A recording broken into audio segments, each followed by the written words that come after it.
Selamat pagi, siang, dan malam saudara dimanapun Anda berada. Assalamualaikum warahmatullahi wabarakatuh. Oke, selamat pagi, siang, dan malam saudara dimanapun Anda berada.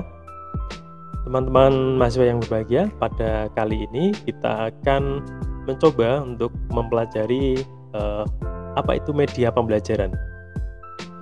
Nah, tentunya kalian sudah tidak asing lagi dengan kata-kata media ya. Di mana-mana pasti Anda pasti dengar istilah yang namanya media.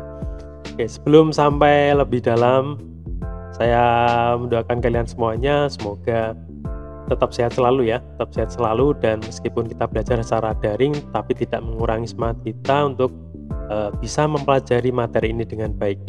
Oke, langsung let's go, kita mengulik tentang apa itu media pembelajaran. Di tampilan ini, tentunya ini adalah profesi yang mungkin akan saudara kerjakan besok ketika sudah lulus dari perguruan tinggi.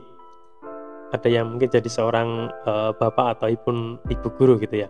Nah, sebagai bapak ataupun ibu guru yang baik, tentunya Anda semuanya harus bisa membelajarkan atau menyampaikan materi dengan baik juga. Nah, agar materi ini bisa tersampaikan dengan baik juga, tentunya butuh yang namanya perantara ataupun alat yang memudahkan transfer informasi seperti itu. Jadi Bapak Ibu guru yang dulu pernah mengajar Anda, tentunya Anda masih ingat bagaimana gaya-gaya khas beliau ketika di kelas ya. Ada yang pembawaannya dengan santai, ada yang pembawaannya dengan tegas ya, bahkan ada yang pembawaannya dengan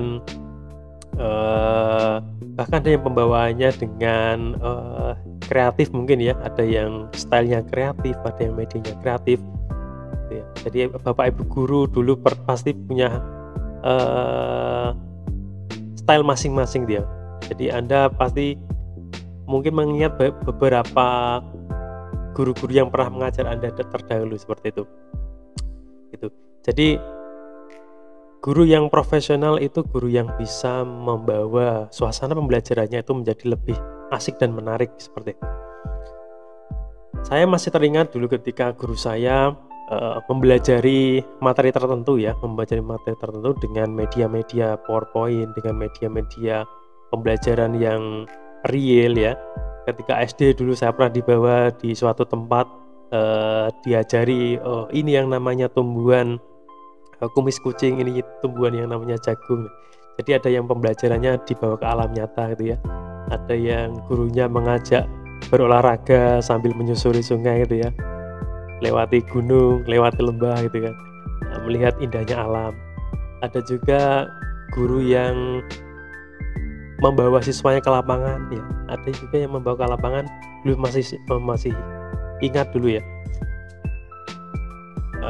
ketika guru bahasa Inggris saya itu tiba-tiba kita keluar dari kelas, kemudian siswanya kaget, ini ada apa gitu.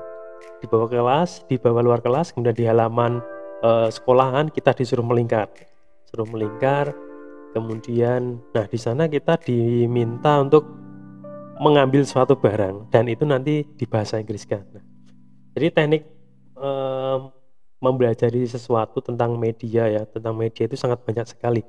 Apalagi zaman sekarang media semakin berkembang sangat pesat ya.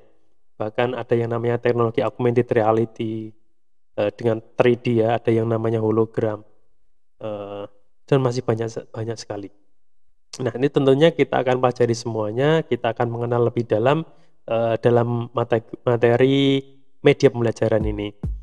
Jadi materi media pembelajaran itu dipersiapkan untuk Anda agar nanti ketika lulus ataupun ketika berada di sekolahan tidak kaget ketika mengajari materi tertentu gitu ya.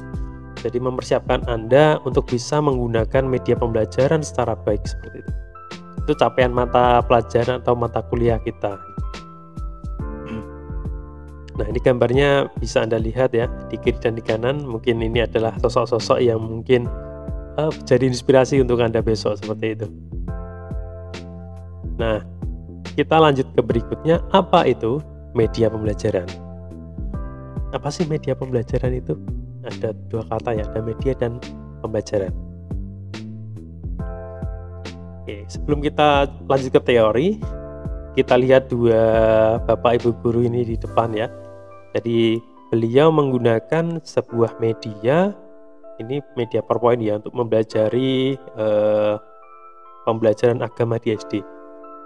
Nah, jadi agar transfer ilmu dan membuat suasana yang lebih menarik di dalam kelas, ini contoh yang baik untuk bisa digunakan ketika Anda besok terjun ke lapangan. Karena pada tahap ini ya, anak-anak SD itu kan berpikirnya masih berpikir yang konkret ya, jadi belum bisa berpikir secara abstrak. Kalau mengajari sesuatu itu harus dengan yang bersifatnya konkret atau real gitu. Jadi misalkan ngajari bumi ya harus ini miniaturnya seperti ini. Ngajari candi ya bentuknya seperti ini, harus ditunjukkan. Karena memang mereka belum bisa berpikir secara abstrak, masih berpikir secara konkret. Ini juga sama, contoh-contoh di sekolahan modern mungkin ya, di sekolah modern media baik itu kelas yang tidak modern ataupun yang modern, tentunya semuanya disesuaikan dengan kondisi masing-masing. Tidak semua sekolah itu punya perangkat yang baik, tidak semua sekolah itu punya fasilitas seperti laptop ya, LCD dan sebagainya. Nah, makanya pintar-pintarnya Anda besok ya, ketika nanti menjadi seorang tenaga pendidik atau tenaga pengajar, untuk bisa menggunakan media sekreatif Anda gitu. Jadi boleh pakai benda-benda yang ada di sekitar, boleh pakai, kalau nggak ada ya, komputer ya kita pakai kertas ataupun kita cetak foto dan sebagainya. Nah, jadi kreatifan Anda besok itu menentukan kualitas Anda juga dalam proses belajar mengajar. Nah, media pembelajaran itu merupakan salah satu komponen pembelajaran yang sangat penting dalam proses pendidikan. Dan penggunaan media itu seharusnya menjadi, dan pemanfaatan media itu seharusnya merupakan bagian yang harus mendapatkan perhatian dari fasilitator dalam setiap kegiatan pembelajaran. Kita sebagai fasilitator ya, sebagai yang memfasilitasi agar pembelajaran ini bisa berjalan dengan lancar. Nah, kita harus benar-benar nih memperhatikan tadi sesuai dengan keterbutuhan, sesuai dengan analisis sekitar ya, kemampuan sekolahnya seperti apa, keadaan siswanya seperti apa. Apalagi kayak daring seperti ini, kondisi pandemi seperti ini, ya itu berarti Anda harus kreatif juga untuk membuat media pembelajaran seperti itu. Jadi sebagai fasilitator itu perlu mempelajari bagaimana menetapkan media pembelajaran agar dapat mengefektifkan pembelajaran, pencapaian tujuan pembelajaran dalam proses belajar mengajar. Jadi bagaimana sih biar kita transfer ilmunya itu sampai ke siswa gitu. Jadi biar efektif dan efisien itu caranya seperti apa? Nah, itu perlu diperhatikan sebagai seorang fasilitator pembelajaran kayak gitu. Media pembelajaran mempunyai peranan yang sangat penting dalam kegiatan pendidikan dan pelatihan. Media pembelajaran yang dimanfaatkan dapat membantu mempermudah pembelajaran secara efektif dan efisien, sehingga peranan instruktur sangat berpengaruh baik dalam menggunakan dan memanfaatkan pemilihan media. Jadi peranan kita sebagai pengajar atau instruktur punya pengaruh yang sangat baik ketika kita bisa memilih media yang tepat untuk digunakan dalam proses belajar mengajar. Beberapa kajian teori dari para ahli ini mengeluarkan beberapa definisi tentang media pembelajaran. Nah, menurut Bruff, media pembelajaran adalah sebuah alat yang mempunyai fungsi menyampaikan pesan. Media merupakan bentuk jamak dari kata medium, medium yang berasal dari bahasa Latin yang secara harfiah berarti perantara atau pengantar. Media adalah perantara atau pengantar pesan dari pengirim ke penerima pesan. Jadi berasal dari kata medium atau perantara. Media itu merantara atau menjadi perantara dari komunikator ke komunikan. Jadi ada transfer informasi. Kemudian menurut Briggs tahun 1970 ini dalam bukunya Arif Sadiman yang berjudul Media Pendidikan menyebutkan bahwa media adalah segala alat fisik yang dapat menyajikan pesan serta merangsang siswa untuk belajar. Sementara itu menurut Gagne bahwa media adalah berbagai jenis komponen dalam lingkungan siswa yang dapat merangsang untuk belajar. Jadi intinya adalah media itu fungsinya membangkitkan siswa ya, merangsang siswa agar siswa itu bisa belajar dengan baik dan lancar. Nah, menurut undang-undang sendiri pada Undang-Undang Nomor 20 Tahun 2003 tentang Sistem Pendidikan Nasional, proses interaksi peserta didik dengan pendidik dan sumber belajar pada suatu lingkungan belajar. Nah, sedangkan menurut Undang-Undang Nomor 20 Tahun 2003 tentang Sistem Pendidikan Nasional, media itu merupakan proses interaksi peserta didik dengan pendidik dengan sumber belajar pada suatu lingkungan belajar.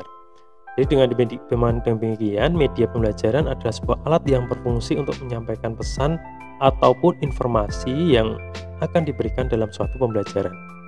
Nah, hampir sama semuanya ya. Jadi media itu adalah sebuah alat yang berfungsi untuk menyampaikan pesan. Dia bersifat sebagai perantara ataupun jembatan yang menghubungkan antara informasi dengan yang memberikan informasi. Penggunaan media dalam pembelajaran itu dapat membantu anak dalam memberikan pengalaman yang bermakna bagi siswa. Penggunaan media pembelajaran dapat mempermudah siswa dalam memahami suatu yang abstrak menjadi lebih konkret. Ini tadi sudah saya singgung sebentar. Jadi karena anak belum bisa berpikir secara abstrak ya, kebanyakan mereka harus secara konkret, maka harus dibantu menggunakan media. Itu. Misalkan anak kecil tadi ya, ataupun anak SD untuk menjelaskan sesuatu, misalkan penguapan itu kayak gimana ya, mencair itu kayak gimana. Nah, makanya harus divisualisasikan dengan media yang jelas, baru mereka akan paham gitu. Tahap berpikirnya belum sampai tahap yang abstrak ya, harus masih pada tahap yang konkret seperti itu. Nah, hal ini sesuai dengan pendapatnya Jerome S. Brunner bahwa siswa belajar melalui 3 tahapan, yaitu ada enaktif, ikonik, dan simbolik. Tahap enaktif yaitu tahap di mana siswa belajar dengan memanipulasi benda-benda konkret. Tahap ikonik itu suatu tahap di mana siswa belajar dengan menggunakan gambar atau video tapes. Sementara tahap simbolik adalah siswa di mana siswa belajar dapat menggunakan simbol-simbol. Jadi mereka ada tahapannya ya. Untuk anak-anak kecil pasti harus dengan benda-benda konkret ya. Gitu. Karena tahapnya masih tahap enaktif ya. Enaktif itu memanipulasi benda-benda konkret. Kalau sudah agak besar bisa ke tahap berikutnya ya, tahap ikonik, menggunakan gambar-gambar itu mereka sudah lebih paham gitu. Dan yang terakhir adalah menggunakan simbol-simbol. Untuk orang dewasa, untuk yang remaja ke atas itu sudah diberikan simbol aja mereka sudah paham gitu ya. Misalkan lalu lintas ya, kalau di jalan kita melihat sendok garpu, berarti di depan ada restoran, katakanlah seperti itu simbolnya ya. Tapi kalau anak SD mungkin ataupun anak kecil masih susah untuk mempelajari hal-hal yang semacam itu. Berikutnya secara simpulan ya, media pembelajaran adalah alat bantu proses belajar mengajar. Segala sesuatu yang dapat dipergunakan untuk merangsang pikiran, perasaan, perhatian, dan kemampuan atau keterampilan belajar sehingga dapat mendorong terjadinya proses belajar secara efektif. Jadi agar pelajar ini transfernya menjadi lebih efektif, tercapai tujuannya dengan cepat dan tepat, maka dipermudahlah dengan sebuah media pembelajaran. Gitu ya teman-teman semuanya, saya rasa Anda akan paham tentang media pembelajaran itu yang seperti apa gitu ya. Nah, berikutnya ini ada 4 kompetensi guru ya.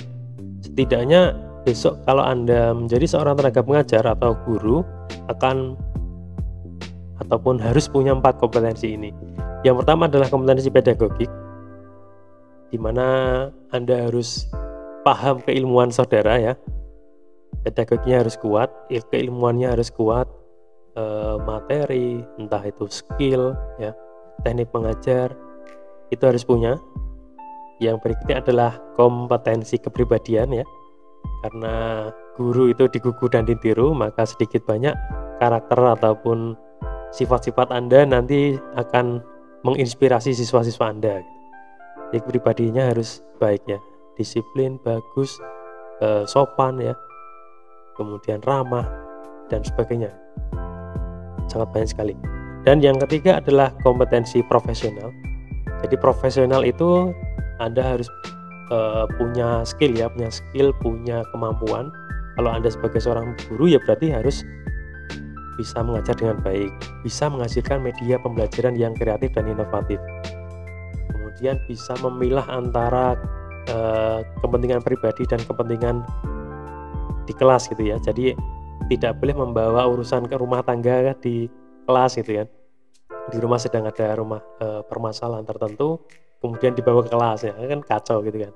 Nah, jadi harus bisa memilah dan memilih antara ini kepentingan pribadi saya, ini kepentingan profesional saya. Jadi harus bisa terpisahkan, harus profesional dalam mengajar. Dan yang terakhir adalah kompetensi sosial, di mana seorang guru itu harus punya kemampuan bersosialisasi, berhubungan dengan banyak orang, berhubungan dengan kiri kanan ya, berhubungan dengan rekan kerja, atasan dan sebagainya. Gitu. Jadi semuanya Anda besok kalau jadi seorang tenaga pengajar atau guru punya kompetensi yang semacam ini. Oke, berikutnya kita akan berbicara tentang klasifikasi media pembelajaran. Ini ada beberapa ahli yang sudah mengklasifikasikan media pembelajaran. Yang pertama adalah klasifikasi media pembelajaran menurut Bridge. Jadi ada beberapa klasifikasi media pembelajaran, di antaranya yang pertama ada media cetak. Ya, media cetak. Kemudian unsur utamanya ini bukan ukuran. Unsur utamanya adalah simbol verbal, di huruf-huruf, ABCD dan sebagainya. Kemudian ada media audio dengan unsur utamanya suara. Oke, unsur utamanya suara. Kemudian ada media semi gerak dengan unsur utamanya garis, simbol verbal dan gerak. Kemudian ada visual diam juga ya, ada unsur utamanya berupa garis, simbol verbal dan gambar. Ada media visual gerak, media visual tapi yang bergerak. Nah, ini ada beberapa unsur, ada gambar, garis, simbol verbal dan gerak. Kemudian media audio ya, media audio unsur utamanya ada suara dan simbol verbal. Kemudian ada media audio visual diam. Jadi dengan ada suara, kemudian ada media audiovisual diam. Tadi udah. Yang 8 ada media audiovisual gerak ya, ada yang mencangkup kelima-limanya ya. Jadi ada suara, gambar, garis, simbol verbal dan gerak. Ini beberapa teori klasifikasi media pembelajaran. Kemudian ada klasifikasi media pembelajaran menurut Arshad. Nah, diklasifikasikan menjadi beberapa bagian ya. Yang pertama ada media pembelajaran berbasis benda nyata atau konkret. Jadi yang bisa kelihatan, bisa dipegang, itu benda nyata. Kemudian ada bahan yang tidak diproyeksikan seperti bahan cetak, papan tulis, flip chart ya, diagram, grafik, foto dan sebagainya. Ini bisa dilihat di banyak kelas ya, ada bahan cetak, papan tulis, kan gitu nggak perlu diproyeksikan karena memang sudah terlihat seperti itu. Kemudian ada rekaman audio dalam kaset atau piringan. Jadi dulu itu masih menggunakan piringan-piringan ya, ada yang kaset, ada yang piringan hitam. Nah kalau sekarang kan banyak, ada yang cukup pakai Spotify, pakai MP3, pakai file-file aja kan udah cukup ya. Jadi semakin kesini semakin modern. Ada juga gabungan media seperti pita video, slide, pita audio ya, film rangkaian dengan pita audio dan macam-macam ini. Ada beberapa gabungan media. Ini menurut Arsyad. Nah, ini kita singgung tentang media konkret ya. Jadi teman-teman sekalian, di gambar ini adalah media konkret. Jadi media konkret adalah sesuatu media yang nyata yang dapat digunakan untuk menyalurkan pesan dari pengirim ke penerima, sehingga dapat merangsang pikiran, perasaan, perhatian, dan minat siswa, sehingga proses pembelajaran dapat berjalan efektif dan efisien menuju kepada tercapainya tujuan yang diharapkan. Ini ada kotak ABC ya, ada yang puzzle ikan, ada rangkaian elektronika, kemudian ada jam pembelajaran juga ya. Nah ini contoh-contoh media konkret yang nanti mungkin bisa Anda kreasikan untuk pembelajaran di kelas seperti itu. Jadi konkret itu berarti nyata yang dapat dibuktikan dengan pengertiannya ya. Ya seperti yang diungkapkan oleh Rodatul Jannah dalam karya tulisnya, bahwa objek adalah benda yang sebenarnya yang dapat dijadikan sebagai media pembelajaran. Media konkret perlu digunakan untuk mempermudah peserta didik dalam proses pembelajaran untuk mencapai tujuan pengajaran. Nah, di gambar ini terlihat bahwa anak-anak kecil ataupun siswa SD itu mereka lebih suka bermain bersama dengan media-media yang bisa dipegang, dirasakan gitu ya. Jadi pembelajaran yang diberikan itu bermanfaat secara nyata bagi mereka, karena tahapannya mereka masih tahap operasional konkret. Menurut Ibrahim dalam Saudi, media konkret itu yaitu untuk mencapai hasil yang optimal dari proses belajar mengajar. Jadi menurut Ibrahim dan Saudi, jadi media konkret itu dimaksudkan ya agar mencapai hasil yang optimal dalam proses belajar mengajar. Salah satu yang disarankan oleh Ibrahim ini adalah menggunakan media yang bersifat langsung atau bersifat nyata atau real gitu. Karena benda konkret yang sesungguhnya akan memberikan rangsangan secara yang amat penting bagi peserta didik dalam mempelajari berbagai hal, terutamanya menyangkut pengembangan keterampilan tertentu gitu ya.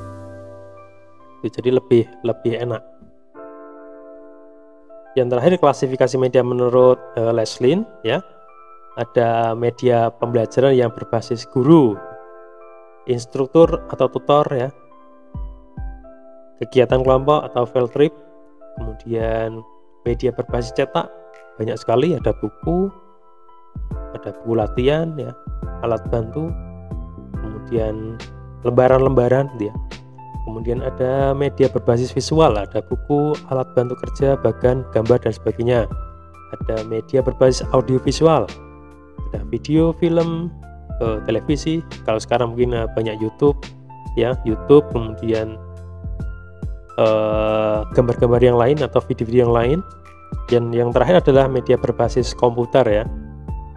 Media berbasis komputer ini sangat banyak sekali, ada flash, ada aplikasi ya, ada macam-macam sekarang. Jadi jenisnya sekarang sangat banyak sekali. Yang terpenting dari perkuliahan ini, kalian harus bisa mengetahui tentang manfaat media pembelajaran. Manfaat media pembelajaran yang pertama, dengan media pembelajaran tentunya siswa akan lebih menarik mendapat perhatian siswa. Beda cerita kalau Anda ngajar tanpa media apapun di kelas gitu kan. Cerita kesana kemari ya, menjelaskan materi kesana kemari tapi tidak menggunakan bantuan media, tentunya kan siswanya bosan ya, ngantuk, tinggal tidur mungkin ya, ditinggal tidur. Apalagi kalau posisi daring kayak gini, nggak tahu siswanya seperti apa ya, mungkin hanya di off cam kemudian ditinggal kabur gitu kan. Ada juga yang kayak gitu. Nah, ada juga yang kalau memang penyampaiannya menarik bagi siswa, pasti siswanya akan standby di sana ya, menanti guru yang menjelaskan gitu. Jadi manfaat media yang pertama itu pembelajaran akan lebih menarik perhatian siswa. Kemudian yang kedua akan menumbuhkan motivasi belajar. Tuh. Jadi ada motivasi yang kuat ketika guru itu bisa mempelajari sebuah materi dengan baik. Kalau gurunya nggak kreatif, nggak profesional, nggak bisa membuat media pembelajaran, tentunya media ataupun siswanya pasti tadi ya nggak antusias untuk belajar. Makanya harus kita menggunakan media. Kemudian lebih mudah dipahami oleh siswa.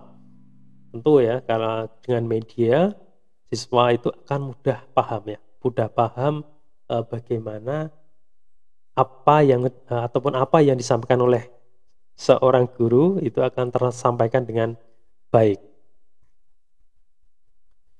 Kemudian dengan media yang keempat, metode mengajar akan lebih bervariasi. Ya jelas, dengan banyak ragam ya, dengan gambar-gambar, dengan puzzle, dengan media konkret, dengan bantuan virtual ya, dengan komputer ataupun dengan hologram nanti, dengan augmented reality mungkin ya.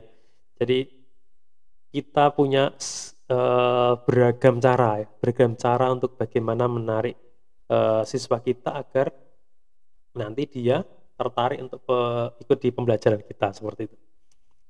Dan yang terakhir adalah mengurangi verbalisme. Ya, verbalisme itu kayak siswa tidak hanya mendengarkan uraian guru. Kalau mendengarin guru ngomong terus itu kan nggak ada tampilan yang disampaikan, ya tadi ngantuk ya, pastinya ngantuk dan jenuh. Tapi dengan media ini siswa tidak hanya mendengarkan uraian guru, tapi juga aktivitas lain ya, seperti mengamati, melakukan dan mendemonstrasikan. Jadi ternyata manfaat media itu sangat banyak sekali. Ya, tujuannya adalah tadi ya, mencapai pembelajaran yang efektif dan efisien agar transfer ilmunya itu nyampe dengan mudah. Nah, berikutnya ada beberapa istilah yang mirip nih antara media, kemudian ada sumber belajar, kemudian ada istilah yang lain yaitu bahan ajar. Kira-kira beda nggak antara ketiga ini? Nah, kita kupas satu-satu ya. Di slide saya ini sudah saya kasih tanda merah ya. Kita berbicara tentang media terlebih dahulu. Jadi segala sesuatu yang dapat mengantarkan pesan dari pengirim kepada penerima itu namanya media. Jadi ada clue-nya di situ, mengantarkan pesan dari pengirim ke penerima. Sedangkan sumber belajar sendiri, segala sesuatu yang dapat menghasilkan pesan sebagai bahan atau objek kajian dalam pembelajaran. Banyak sekali ya, ada alam, guru ya.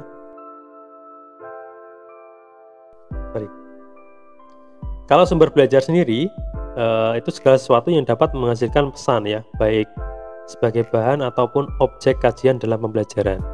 Apapun itu yang bisa menghasilkan informasi, katakanlah alam ya, baik itu daun, pohon, kemudian alat-alat yang lain, alat-alat transportasi, ataupun kita bertemu dengan orang yang lain, kita berdiskusi, dapat ilmu tertentu ya, ketemu dengan ustadz, ketemu dengan dosen, ketemu dengan yang lain.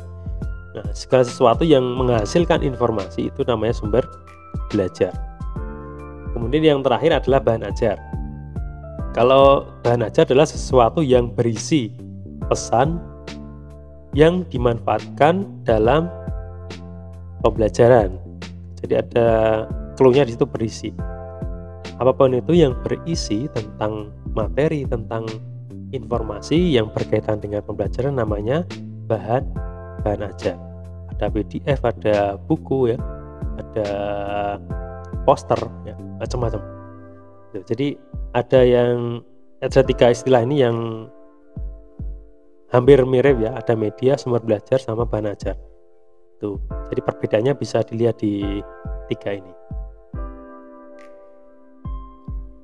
Jadi itu kuliah singkat kita pada sesi kali ini. Jadi Jadi teman-teman tentunya harus berpikir kreatif, berpikir inovatif bagaimana nanti ketika mengajar itu bisa menghasilkan media pembelajaran yang baik untuk siswanya seperti itu. Ya, demikian kuliah kita pada hari ini, dan semoga Anda sudah mendapat ilmu yang sedikit ini ya. Jadi tentang media pembelajaran, apa itu manfaatnya, definisinya, klasifikasinya, kemudian perbedaannya dengan sumber belajar, bahan ajar, dan media itu seperti apa ya. Harapannya semakin terbuka pikiran Anda untuk membuat apa besok ya ketika saya mengajar dengan materi tertentu. Jadi semakin digali lebih lanjut gitu. Semoga ada manfaatnya di pertemuan kita kali ini. Sampai jumpa di materi-materi selanjutnya. Terima kasih. Wabillahi taufik wal hidayah. Assalamualaikum warahmatullahi wabarakatuh. Selamat pagi, siang, dan malam. Sampai jumpa.